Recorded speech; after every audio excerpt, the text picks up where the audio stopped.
Hi everyone, welcome back to my channel Lantantro. বন্ধু বান্ধৱীসকল কাইলে এলপিইউপিৰ কেণ্ডিডেটসকলক appointment letter দি দিয়া হৈছে আৰু বহুতো ভাইটি ভণ্টিয়ে সুধি আছে যে দাদা আমাৰ এডিআৰই বা হেল্থ ডিপাৰ্টমেণ্টৰ পুলিচৰ এপইণ্টমেণ্ট লেটাৰ কেইটা আমি কেতিয়া পাম আৰু জিটিপিজিটিৰ এপইণ্টমেণ্ট লেটাৰ সম্পৰ্কেও একো ফাইনেল আপডেট অহা নাই তথাপিও কাইলে শিক্ষামন্ত্ৰী মহোদয়ে লাষ্টত খানাপাৰা ষ্টেডিয়ামত কৈ গৈছে যে 13 তাৰিখত সম্ভৱ যে দি দিব পাৰে এপইণ্টমেণ্ট লেটাৰ কেইটা তো শিক্ষামন্ত্ৰী মহোদয়ৰ কথাৰ পাছত আমি জিটিপিজিটিৰ কেণ্ডিডেটসকলে অলপ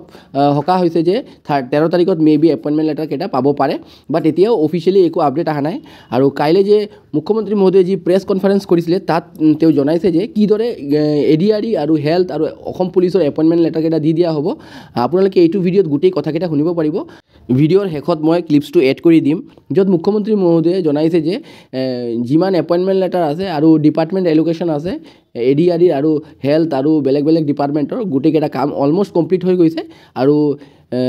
যিদৰে তেওঁ আগত কৈছিলে যে ডিচেম্বৰৰ আগত গোটেইকেইটা ডিপাৰ্টমেণ্টৰ এপইণ্টমেণ্ট লেটাৰ দি দিয়া হ'ব আৰু মই এটা কথা কওঁ যে আপোনালোকে এপইণ্টমেণ্ট লেটাৰ ৰিচিভিঙৰ ডেট বা এপইণ্টমেণ্ট লেটাৰ ডিষ্ট্ৰিবিউশ্যনৰ ডেট ছাডেনলি আপোনালোকে এটা খবৰ পাব যে কাইলৈ এপইণ্টমেণ্ট লেটাৰ বা পৰহিলৈ এপইণ্টমেণ্ট লেটাৰ দি দিয়া হ'ব যিধৰণে এলপিইউপিৰ কেণ্ডিডেটসকলে ছাৰপ্ৰাইজ হৈ গৈছিলে যে 2 দিন আগত তেওঁলোকক জনোৱা হৈছে যে এপইণ্টমেণ্ট লেটাৰ 9 তাৰিখে দি দিয়া হ'ব বুলি চ' আই হোপ আপোনালোকে এই ধৰণৰ এটা গুড নিউজ পাব আৰু এতিয়া মুখ্যমন্ত্ৰী মহোদয়ে প্ৰেছ কনফাৰেন্স কি এনাউন্স কৰিছিলে আপোনালোকে শুনি লওক এই মাহটো যেনেকৈ আজি এলপিএমই দিম ইয়াৰ পিছত আমি পিজি আৰু জিটিৰ এপইণ্টমেণ্ট দিম তাৰপিছত পুলিচৰ দিম তাৰপিছত হেল্থত দিম আৰু